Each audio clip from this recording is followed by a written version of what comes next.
Well, new details have emerged of Elon Musk's America Party, the new political party that he says he's going to create if Congress passes the big beautiful bill, the big beautiful spending bill. And I don't know if I like what I read. Now, this comes from Mario Nafal. So, take this with a grain of salt because Mario is kind of in good with Elon Musk and might be framing this in his own way. It's unclear, but this is what's out there, so gotta share it with you. He says, imagine a political party that targets the 80% in the middle, frustrated with the Democrat Republican uniparty, a centrist force emphasizing fiscal conservatism, slashing government spending, and reducing national debt while championing innovation in AI, electric vehicles, and aerospace.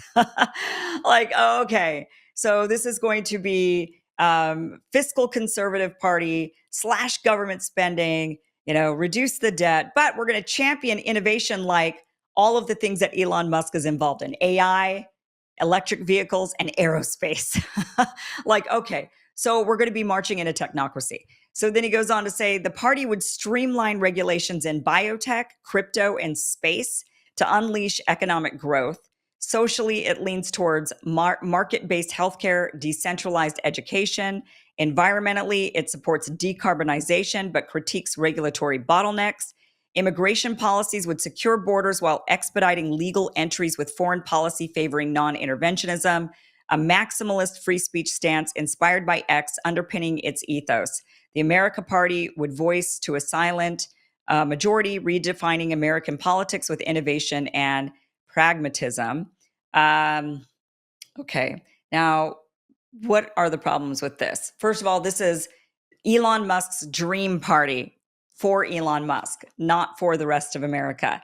And if this is actually going to be the agenda and the platform for this supposed America party that Elon Musk is maybe going to roll out if they pass or when they pass this big, beautiful bill, I see this as being dead on arrival. A lot of Americans just simply will not go for this. They're not going to go for, boost the technocrat, boost the billionaire or the trillionaire at this point who wants to, give us AI and electric vehicles and aerospace and crypto. And a lot of people are into these things, but they're more niche groups of people rather than America at large that has other, a lot of Americans are really leery about these types of tech. A lot of Americans are thinking, I don't know anything about this tech, so what does it matter? I just want fiscal conservatism. I want free speech. I want to be able to take my family on a vacation every year to Disney or to Yellowstone or wherever. Like, Americans are not thinking about, hey, I want to colonize Mars and I want crypto and I want AI. I mean, most Americans are actually still weary of these innovations.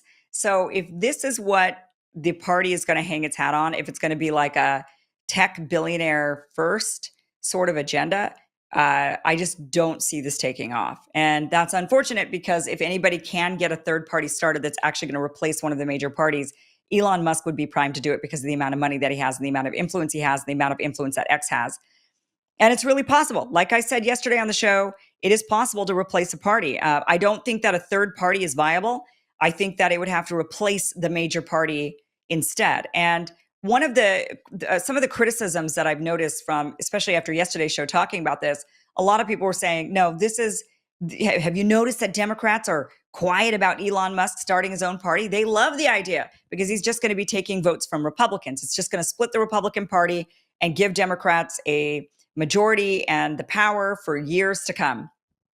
And I don't know if that's really true. I think a lot of people are also pretty fed up with Democrats, especially if, one thing that's missing from this party platform that's been put out there. And again, this is coming from Mario Nafal, which, he could just be saying things because he could be like a fanboy of Elon Musk. So he's like, oh, it's going to be crypto and AI and aerospace, and we're going to colonize Mars. That is going to be so awesome. Or he could be saying this and he's legit because he's actually friends with Elon Musk and he's been talking to him. And this is the information that he's giving us. It's unclear. I don't actually know which way it is. I don't know if he's just fawning over Elon or if he's actually friends with Elon. So unclear how viable or how real this information is. But a lot of Americans, one thing that's missing from this is foreign policy. And that is something that could bring a lot of Americans together, Democrat and Republican, and America First foreign policy. But that's missing from this. And that is one question a lot of people have is, hey, Elon, we saw your pilgrimage to Israel. We then saw you fawning over, Israel, Israel, Israel, kind of doing that whole song and dance. So what would be the foreign policy of America, of the America Party? That is a good question. A lot of people think that this would just split the Republican Party and Democrats would win. That's possible. That's very possible. But there's also a possibility that this party replaces the Republican Party or replaces the Democratic Party, depending on which way the platform goes. And that has been done numerous times throughout history. In the early 1800s, the Federalists became the Democratic Republicans. In the mid 1800s, the Democrat Republicans then became the Democrats and Whigs. Then in the late 1900s, the Whigs became the Republican Party. And then in the early 1900s, the Republicans became Democrats, believe it or not, became the New Deal Democrats. And we saw a switching of the parties entirely, where Democrats became Republicans and Republicans became Democrats. They realigned and shifted. So this stuff happens. And it's possible that the America Party comes along, the America First Party, and it could not just absorb some of the Republican votes, but a huge chunk of them, a majority of them, to where the only option for the remaining Republicans would be to caucus with they would have to just join the America First Party. Now, a lot of them, I think, would join Democrats, but I also think a lot of Democrats would come over and join the America First Party. And so there might be a shaking out. It might just be an actual new party that's formed and Republicans go by the wayside. If there was a side that went by the wayside, I wish it would be Democrats, but Bernie Sanders kind of threw that opportunity away. He had the opportunity to do it and he didn't. So there's that. But Elon Musk sounds like he's got a bit more, he's gutsier than Bernie Sanders. And I guess money, lots of money, and a platform like X will do that for you. But I don't like what I'm seeing on this platform. I don't think this is a platform that would actually unite Americans, bring the center middle. I don't think they're caring about AI and aerospace and crypto. I just don't think they're that into it. I think that's more, that stuff that maybe they will be in another 10 years, but not at this moment if you want to create that third party. But that's just my opinion. I would love to hear your opinion on this. You can email me, kim@kimiverson.com. What do you think about the platform that has been proposed for this new America Party? The desire for a party is huge. Here's Elon Musk. He put out a poll saying that he asked, would you support a third party? And 80%, he says, is it time to create a new political party in America that actually represents the 80% in the middle? And 80.4% said yes. So there you go. A lot of people do want this, but again, are these people coming from the left? Are they coming from the right? Are they truly coming from the middle? Would it draw from both sides?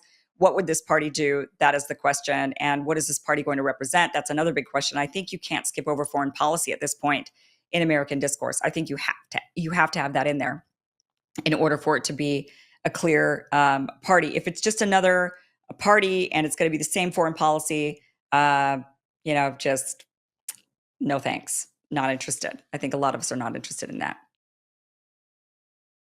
Well, summer is right around the corner, and so are those visible dark marks, sunspots, and other blemishes that the sun leaves behind. Until now, the dark spot corrector from our friends at Genucel visibly fades away dark marks, sunspots, scars, and other signs of discoloration all over your skin. Formulated with patented Lumiskin, a revolutionary new ingredient, and Genucel's legendary base, shown to visibly reduce age spots, sunspots, and uneven tone for a brighter, more youthful look, you'll be amazed at how quickly you see results. You can now enjoy your summer, the sun, the beach, and the barbecues without those pesky spots. As always, you'll see results or your money back, no questions asked. And right now, get your dark spot corrector with every Genucel complete skincare package for over 70% off. Plus, get an extra discount automatically applied at checkout for world-class skincare that works, guaranteed, or your money back. Order yours right now and get the Genucel XV Moisturizer for a hydrating, moisturizing effect on your delicate skin during the harsh summer months. Visit Genucel.com/Kim. That's Genucel.com/Kim and get a free spa box with 2 bonus gifts and free shipping. Again, that's Genucel.com/Kim, Genucel.com/Kim. Hey guys, thank you for watching this clip from the full Kim Iverson Show, which you could check out Monday through Friday, 5 p.m. Eastern at KimIversonShow.com. See you there.